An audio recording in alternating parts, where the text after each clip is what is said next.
제프 혹시 본인이 그 국민연금 얼마나 받는지 알고 계시나요? 모르죠. 받을 수나 있나? 잘 모르겠어요. 받을 수는 있고요. 그 제가 이런 책을 그 채부심에서 한번 소개를 받아서 음, 읽어봤는데 국민을 위한 국민연금은 없다라는 책을 읽어보고 저희가 아무래도 개인연금에 대해서 좀 준비를 하고 있다 보니까 국민연금에 대해서 우리가 좀 이해를 해야 될 필요가 있을 것 같더라고요. 음, 그래서 한번 읽어봤는데 정말 이 책 제목대로 국민을 위한 국민연금은 지금 없다. 하지만 없어지는 것도 아니고 뭐 나쁜 것도 아니고 다만 우리가 좀 더 관심을 가져야겠다라는 메시지를 많이 전달해주는 책이었는데 제가 설명을 좀 드리고 그리고 마지막에 우리가 왜 개인연금을 꼭 잘 운영을 해야 될지에 대해서까지 한번 얘기를 해보고자 오늘 이 영상을 준비를 해보게 되었습니다. 저희 컨텐츠가 유익하면 구독, 좋아요 부탁드립니다. 되게 심각한 이슈들이 꽤 있잖아요. 그 노인 네. 빈곤율이라는 주제. 혹시 뭐 기사나 보신 적 있으세요? 네, 노인 빈곤율 우리나라 뭐 가장 높다. 사실 우리나라가 최고의 수준의 어딘가에 1위가 되어 있는 게 꽤 많잖아요. 근데 1위 그렇죠. 하는 많은 것 중에 안 좋은 것 중에 유명한 거인 것 같아요. 맞아요. 그 우리나라가 OECD 국가 중에서 노인 빈곤율이 유독 높은 나라에 해당이 되는데 이 책에서 이 노인 빈곤율이 왜 높은가를 정말 잘 설명을 해주고 있거든요. 우선은 한번 이 표를 좀 보여드릴게요. 한국이 지금 48.6%가 음, 가난하고 네. 그러니까 노인 빈곤율의 상태이고 프랑스 같은 경우는 5.4%긴 한데 그러니까 유럽 쪽을 보면은 좀 국가가 공적 영역에서 연금을 잘 만들어 놓은 편이라서 유럽 쪽은 좀 낮게 음, 나오고 미국이랑 일본이 되게 높게 나오거든요. 네. 왜냐하면 미국이 그 지난번에 설명드렸던 401k 네. 사적 연금을 되게 강조를 한 나라거든요. 아무래도 국가에서 노후를 보장을 해주지 않다 보니까 노후 빈곤율이 꽤 높은 나라예요.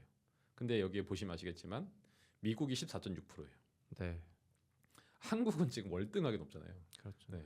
그러니까 이 정도로 지금 우리나라가 준비가 안 돼 있다라는 음, 얘기인데 그래서 이 책에서 왜 이렇게 노인 빈곤율이 지금 우리나라가 높은가에 대해서 좀 분석을 해봤는데 우선은 첫 번째가 국민연금을 처음 만들 때 보험금을 내지 않는 음, 이 사람들은 혜택을 못 받도록 처음에 설계가 되었다라고 이제 설명이 나와 있더라고요. 공적연금인데 나라에서 국민의 노후를 보장해주기 위해서 만든 서비스인데 돈 안 냈다고 보장을 안 해줬던 그 아주 매몰찼던 선택이 음, 지금 우리나라에 이렇게 혜택을 못 받고 있는 사람들이 많이 생기게 된 거였죠. 음, 돈을 못 냈던 사람들이 대략 5%밖에 안 됐대요.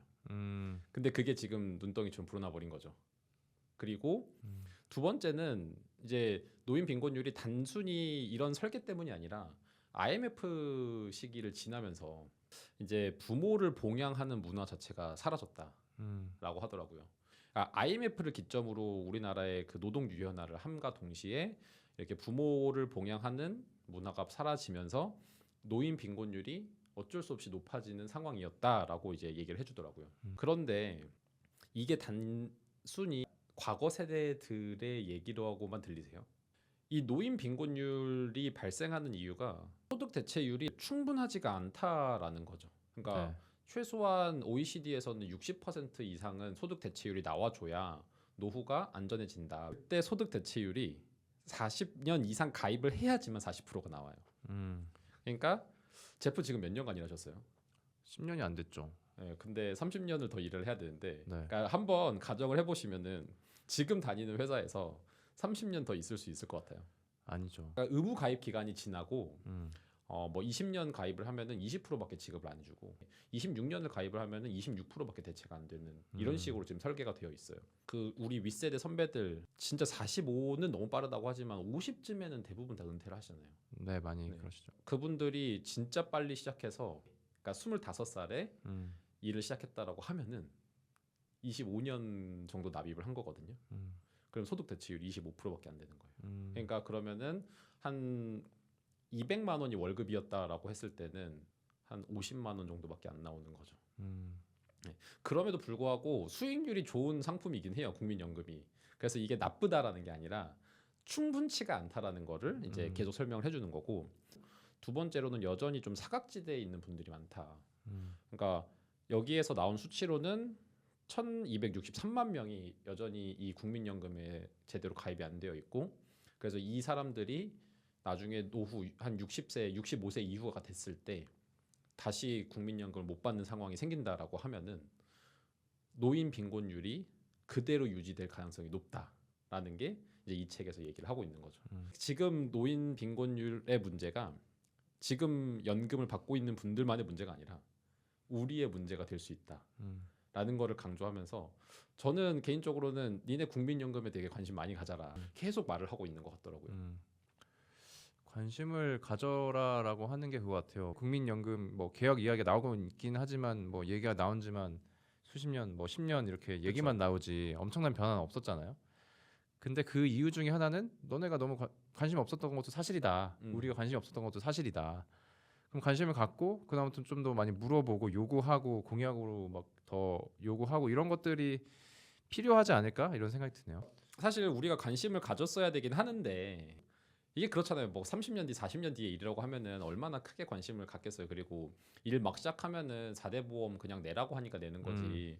이게 뭔지 모르고 그냥 가입하는 경우가 되게 많잖아요.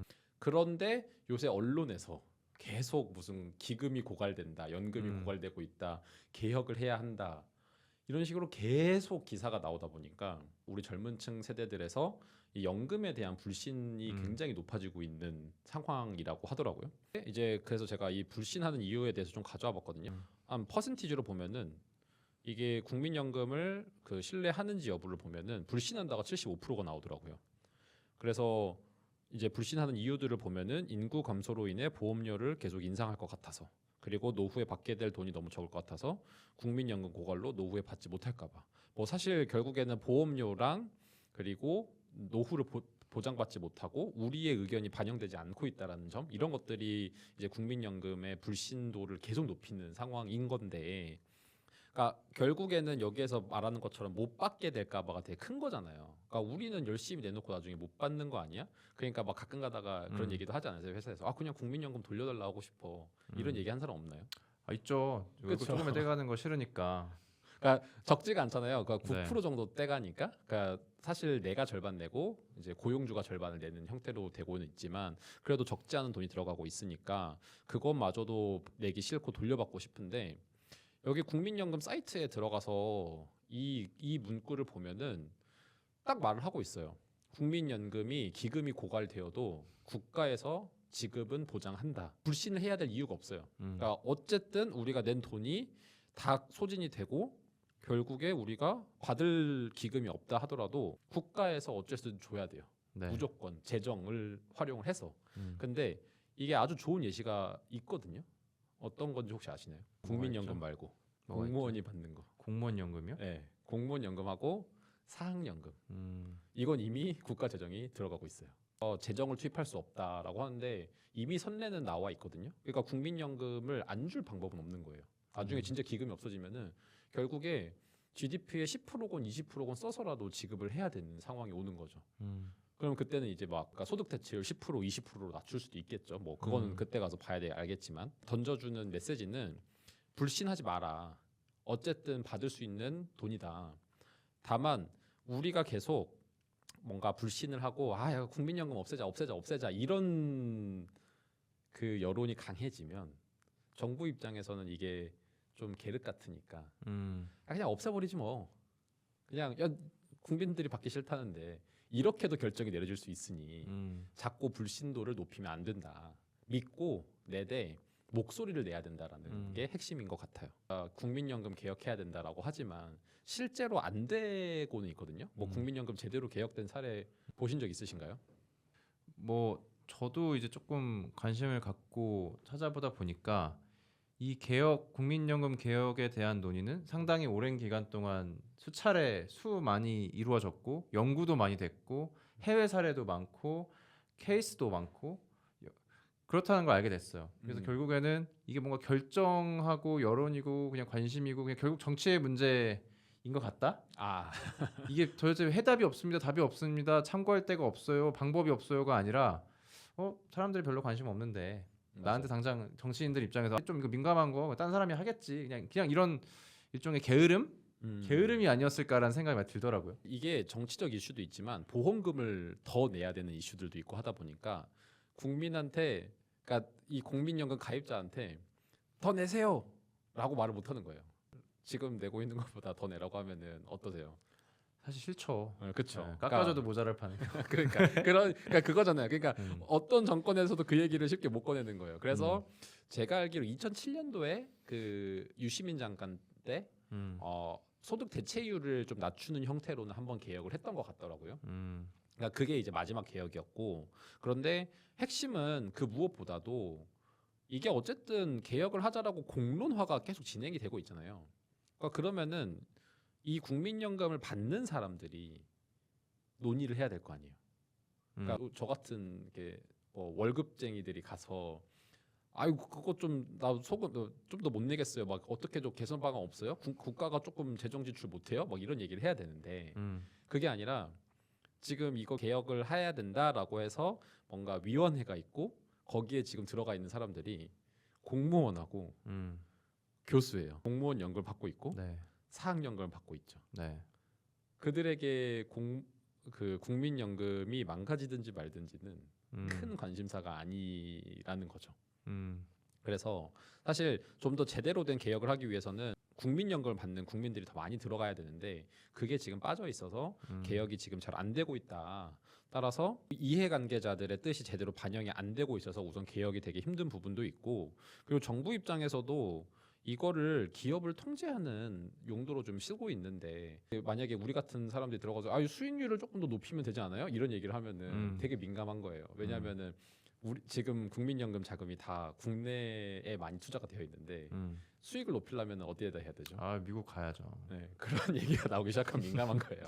그러니까 이런 것들이 다 복합적으로 이제 묻어져 있다 보니까 개혁이 지금 어려운 상태다라는 게 이제 지금의 현 상황인 거고, 그럼에도 불구하고 아직 되살릴 수 있는 기회는 있다.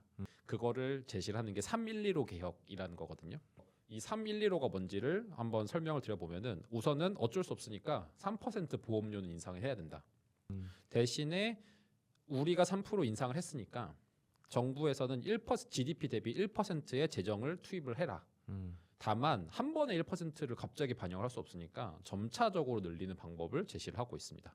그리고 마지막은 기금 수익률을 1.5%를 개선을 시켜야 된다. 장기적으로. 그래서 지금이 한 4.5% 정도가 되어 있대요. 그러니까 우리나라에 좀 투자를 많이 하고 그리고 채권 투자 이런 것들을 하면서 좀 보수적으로 운영을 하는 거죠. 국민연금 기금이 잘못 운영되고 있지는 않다. 잘 운영이 되고 있고, 그리고 또 걱정하지 말라고 했던 것 중에 이유가 하나가 우리나라 기금이 지금 전 세계에서 거의 1등 수준의 기금이래요. 1,000조가 모여 있대요. 1,000조면은 워렌 버핏을 못 데려올까. 그 정도로 큰 금액이니까 이것만 잘 운영을 해도 된다. 그러니까 우리가 아까 말씀드린 것처럼 지금 있는 돈을 빼다가 주는 게 아니라 기금을 운영을 돌려서 수익도 내고 해서 그걸로 연금을 지급하고 있는 상황이니 너무 걱정은 하지 마라. 다만 현재와 같이 4.5%로 운영을 돌리면 고갈이 된다. 근데 1%만 올려도 절대 고갈될 수가 없고 1.5% 정도를 늘리면 오히려 좀 돈이 남아서 그거를 활용해서 뭐 저출산 대책으로도 쓸 수도 있고 뭐 다양하게 활용을 할 수도 있다라는 게 이제 이 책에서 말하고 싶은 내용인 것 같더라고요. 저도 되게 많이 놀랐던 게 우리가 정말 막연하게 불신한 것도 좀 많다. 예를 들어서 우리가 투자한다고 생각하면은 야 너무 늦었어. 난 너무 늦었고 돈 못 벌어라고 하지만 이미 시드머니는 사실 엄청 많은 거예요. 우리가 사실 항상 생각하는 게 그렇죠. 시드머니가 부족해가지고 사실 되게 위험한 선택들과 무모한 시도 속에서 뭐 비트코인과 뭐 여러 가지 많죠. 위험한 투자와 단타와 이런 걸 통해서 시드머니가 많이 사라지잖아요. 그게 그렇죠. 가장 큰 위험이고 그 절박함 자체 때문에 사실은 되게 많이 망가지는데 우리나라 벌써 1,000조나 있다 그러고 운용 성적도 나쁜 건 아니야. 조금만 하면 돼. 그리고 우리나라 연간 예산도 어마어마해. 세계에서. 그리고 우리나라 3만 불, 4만 불 되는 나라도 많지 않아. 이런 얘기도 듣고 보니까 이건 정말 관심과 의지가 있으면 나아지는 것도 얼만큼 할 수 있는 거구나 생각이 들긴 하더라고요. 네. 그러니까 사실 이 책에서 말하는 게 그 포인트예요. 그러니까 기금도 시드머니도 충분히 있고 지금 우리나라가 1% 정도 재정을 쓸 만큼 단군 이래 큰 경제력을 갖고 있는 나라가 됐고, 그리고 이런 것들을 운영할 수 있을 만큼의 인력도 있고 다만 의지가 없었다. 근데 이제 여기서 말하는 게 장기적으로 6%를 맞춰 나가야 된다라고 하는 이유는 만약에 지금 당장 야 모르겠고 다 우리나라에 있는 자산 뺏어가지고 외국에 넣어버려 이런 식으로 하면은 우리나라 주식시장에 폭락이 와요. 당장 뭐 삼성, SK 하이닉스에 들어가 다 빼야 되니까. 그렇게가 아니라 우리가 조금씩 더 내서 이제 앞으로 모이는 기금은 외국에다가 조금 더 넣는 식으로 포션을 높여 나가다 보면은 장기적으로 6% 정도까지는 만들 수 있다. 그리고 그렇게 하다 보면은 아마 우리나라 기금이 전체 기금 규모가 GDP 대비 한 120% 정도로 맞출 수가 있다라는 게 이체 세계에서 나오는 계산법입니다. 그래서 그렇게 수익률을 개선을 해 두고 나면은 우리가 내는 보험금 그리고 기금 그리고 혹시 조금 부족한 부분이 있으면은 재정 이 세 가지 바퀴로 돌리면 앞으로 미래 세대들의 부담도 줄어든과 동시에 연금이 고갈될 것이다 이런 얘기도 없어질 거고 장기적으로 정말 수익률이 좋아진다라고 하면은 소득 대체율이 40%가 아니라 좀 더 높일 수 있는 방향도 논의할 수 있지 않겠냐라는 게 우선은 이 책에서 나온 이제 취지였습니다. 그러니까 지금 당장 우리가 관심을 갖고 이 3.115 개혁을 한번 해보자. 근데 이게 답은 아닐 수도 있어요. 다만 누군가 이런 개혁을 해야 한다라고 계속 얘기는 해야 되는 거죠. 네. 이제 그러고 나서 이제 마지막으로 이제 개인연금에 대해서도 좀 얘기를 해요. 그러니까 그 이제 제프 만약에 40% 만약에 정말 40년을 넣었어요. 국민연금에 40%를 받아요. 충분해요? 부족하죠. 그것도 약간 네. 다 준다고 해도 부족하잖아요. 그렇죠. 네. 그러면 우리가 준비를 해야 되잖아요. 1층이 이제 국민연금이고 네. 2층이 우리 퇴직금인 거고 3층이 개인연금 이렇게 운영이 되는 건데 지금부터 말씀드리는 건 이제 저의 의견입니다. 그럼에도 불구하고 이미 우리 국민연금이 많이 망가지고 있는 상태고 만약에 개혁을 못 하게 된다라고 하면은 미래에는 보험료는 더 내고 소득 대체율은 더 떨어지는 상황이 분명히 생길 수 있거든요. 그러니까 여기에서 말하는 거는 정말 국민연금이 잘 개혁이 됐을 때 얘기고 안 되면은 우리는 결국에는 준비를 해야 되잖아요. 네. 그러기 때문에 퇴직금이랑 그리고 개인연금 이 2층과 3층을 잘 준비를 해야 되는데 개혁이 만약에 안 된다라고 했을 때 개혁이 된다고 하더라도 우리가 퇴직연금이나 개인연금으로 충분히 노후를 준비를 해야 될 필요가 있다라고 생각이 들었던 게 우선은 이 책에서 이렇게 설명을 해줘요.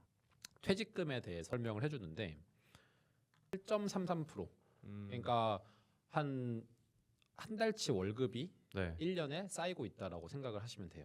아, 네. 네. 그러니까 뭐 12개월 해서 만약에 2,400만 원을 1년에 연봉으로 받았다라고 하면은 한 200만 원 정도가 이제 내 퇴직 적립금으로 쌓이는 건데 이분이 이 책에서 이제 계산을 해둔 게 어떻게 나오냐면은 24세에 취직을 해서 60세까지 일했다고 가정을 하면은 근데 이것도 전체 노동자의 1%밖에 안 된대요. 이렇게 오래 근무할 수 있는 분이. 네. 그러니까 60세에 퇴직하는 분이 거의 없잖아요. 그렇죠. 네, 요새 50세면 하니까. 그렇게 그 과정에서 퇴직 납입금이 8.33%면은 퇴직할 때 한 이 정도 기간 36년 정도 일한 거잖아요. 여기에서 책에서 말을 해준 건 DB형이에요. 이제 3년치 연봉이 연금으로 이제 들어오는 거예요. 네.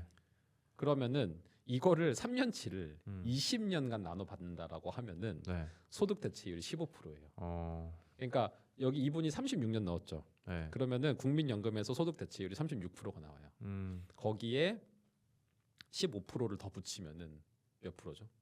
대충 한 51% 나오잖아요. 네. OECD에서 권고하는 건 60%라고 아까 말씀드렸듯이 여전히 부족하다. 그렇죠. 네. 이거는 정말 1%에 해당하는 사람의 얘기인 거고 그런데 이 2층을 좀 더 잘 운영을 할 방법이 있거든요. 그러니까 우리가 DC형으로 운영을 하면은 수익률을 더 낼 수 있는 거죠. 그러니까 15%가 아니라 20%, 30%까지도 높일 수 있는 방법이 충분히 존재한다.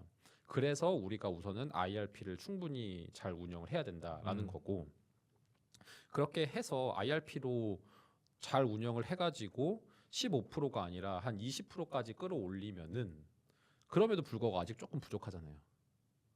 그러면 그거를 뭘로 채워야 될까요?